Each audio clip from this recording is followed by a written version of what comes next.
Chapter 30. Mani, the Incarnation of Lialeb. The average man who does not know what to do with his life wants another one, which will last forever. Anatole France. Lialeb asked me to research Mani. I didn't know who Mani was, and I didn't know anything about the beliefs of Manichaeism except what Lialeb had briefly told me. Lialeb said that Mani had been one of the greatest philosophers and mystics that had surfaced the earth during the period of struggle between the light and darkness.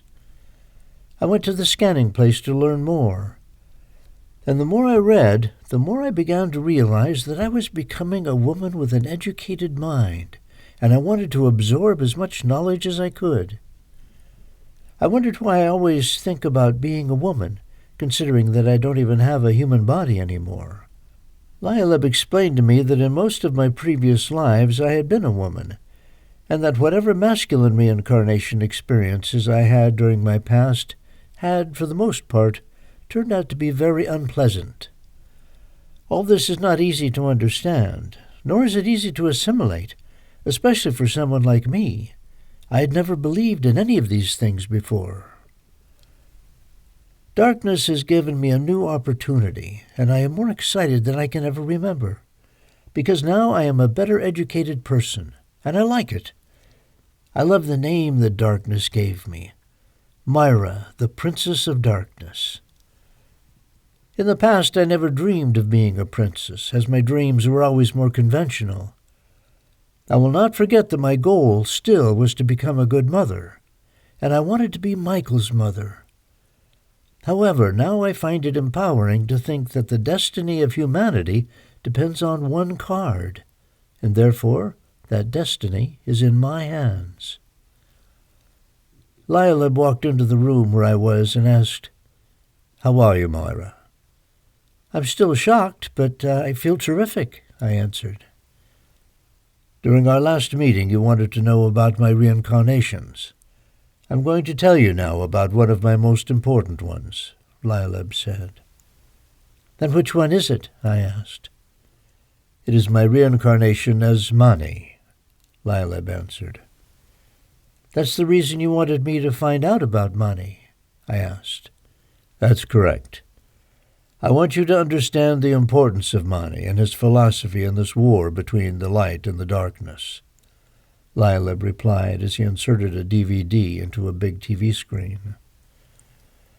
"Look at the monitor, Myra, and I will explain to you what you see. You can ask me questions at any time," Lialeb said. "Okay, I will," I answered. I concentrated on the monitor, and Lialeb began his explanation. "It is the 3rd century after Christ. The date is May 4th, 229. Allow me to add the numbers. 5, 4, 2, 2, 9 equals 22. The perfect number for this game. I was born somewhere in Persia, in what nowadays is known as Iran or Iraq. I was there, and I was still a child. What do you see, Myra?" Lialeb asked. "I can see within you a great soul with spiritual and mystical talents," I answered. "What else do you see?" Lialeb asked. "I watched the screen and saw Mani when he was young." "You are communicating with a spirit to whom you referred to as your twin spirit," I answered. "Yes, the spirit revealed to me everything that was going on, and informed me of the battle between the light and the darkness. This twin spirit told me that in the mortal world there was a struggle many thousands of years ago, and that struggle was between the darkness and the light. The light was known as Ormuz, and the darkness was known as Ahriman," Lialeb said, and he continued. "In the beginning what I understood is that the light was the creator of all good, and darkness was the creator of all bad. Mani lived in a geographical area where Zoroastrianism and Christianism were the two most predominant religions or doctrines. Mani continued to develop his knowledge, and he realized that good and evil represented dualism, and that they have both governed the world for thousands and thousands of years in the past, and still do currently. Mani identified the existence of two supreme principles, both of which concurrently were antagonistic. One of the laws had to do with good, and the other policy had to do with evil. And through these, one could easily understand the origin of world evolution. The light and the spirit identified the principle of good, while the darkness and matter identified the principles of evil. Both principles, from the beginning of the universe, sustained a constant struggle among themselves. It was that same struggle that gave origin to the world. The universe and human beings represent the battleground and the main characters, respectively. Mani noticed that it was impossible to resist the principle of evil, which makes us more inclined to sin.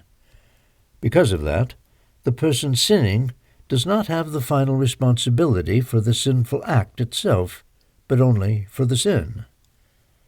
In this world, evil is present, but humanity is not responsible for evil acts, because humankind is being influenced by two powers, which are both equally powerful and equally destructive. Therefore, humanity is not accountable for the final responsibility for their actions. Evil is not necessarily bad. It is simply the lack or the absence of good, which concurrently has been forged by humanity's nature, Lileb stated. Did you preach these two principles? I asked. I traveled through Persia and India. It is here, on one of those trips to India, where I studied Buddhism, the philosophy from which I extracted the idea of the transmigration of souls, Lileb answered.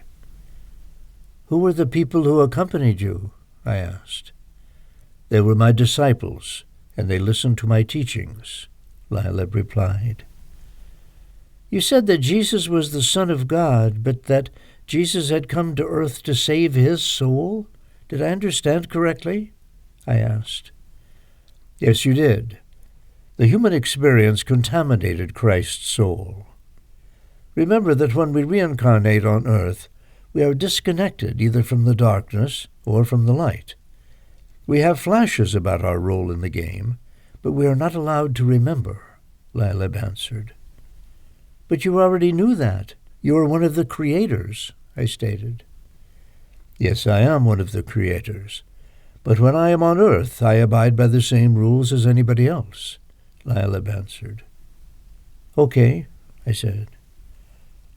Someone asked me that if we take into consideration that matter is the basis and the origin of evil, how is it that Jesus Christ could have been a divine being associated with the matter of the body which is contaminated by that same matter? Lileb said. What was your answer? I asked. I just smiled gently to indicate that the question contained its answer. I noticed that little by little my doctrine was reaching great acceptance, because it was causing an internal and spiritual revision of all those individuals who followed or listened to my doctrine, Lileb continued. Were you a false prophet? I asked. Nothing is real, and nothing is necessarily false. And I had access to these theories. I also understood that my explanation was close to finding the truth, even though in the mortal world this is hard to understand, Lileb stated. Some of the traditional theories that exist in the world of mortals condemn matter, so the body is punished, and the matter would then forgive sin, and as a result would go away. I asked myself if it was all the same thing, and I wondered if, in the end, they were only searching for the salvation of the soul. However, what is the salvation of the soul? Was it light?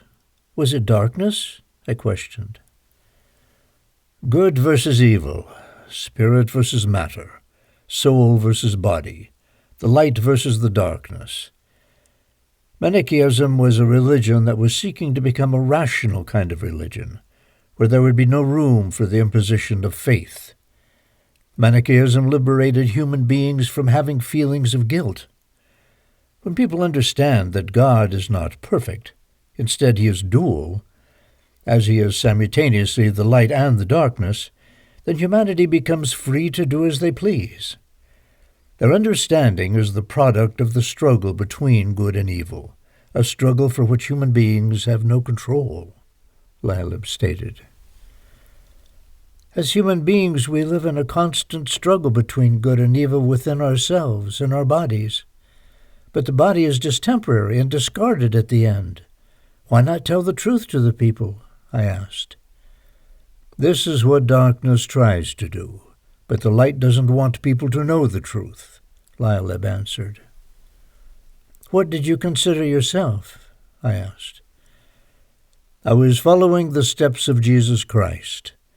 I considered myself to be an exemplary disciple of Jesus, and I was going to die there alone in a Persian prison. I knew it, and I was willing to accept my destiny, as my work was complete. And I planted my seed. I was right there in my solitude, in my labyrinth, waiting my execution. It was exactly the year 276 of the Christian era. I attempted to bring the light to the world, which may seem like a contradiction. However, that's how I understood and accepted that the world was not prepared to understand me, Lalib said. What did you exactly want people to understand? I asked. I wanted them to understand the origin of evil by denying the omnipotence of God. My theology taught a dualistic view of good and evil. We know that the gods are divided and are not omnipotent. Humanity is our background. Both light and darkness have directly influenced the original soul that might define a person. The creation was flawed from the beginning, and our rebellion was the turning point of this creation becoming flawed.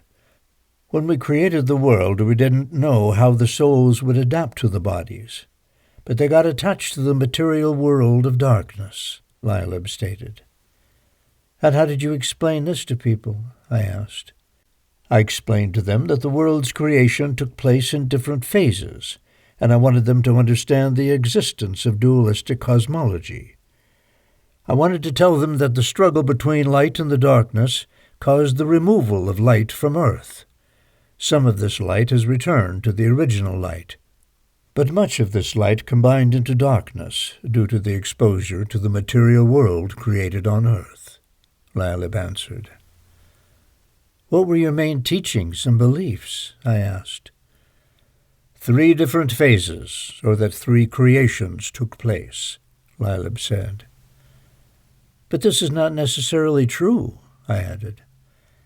It was the best way at that time to explain to the people the confrontation between the light and the darkness. I wanted them to understand that in the beginning everything was light, but after our rebellion we took control of the earth and its evolution. Darkness controls the human bodies because they are attached to matter. When souls come to inhabit these bodies, they conflict because of this duality. After successful reincarnations, the souls are attached to matter, and this is the reason why true spirituality is gone in the world of humans, Lalib answered. In a few words, our earthly body is controlled by the darkness because darkness took over the earth, ruling after the rebellion. Subsequently, when souls come to expand their experiences on earth, they first repel the human body, but after successful reincarnations, they get attached to matter and become darkness, I stated. I could not have explained it better myself. Moreover, now, are you ready for your next trip into the past? Lalib asked. Yes, I am, I answered.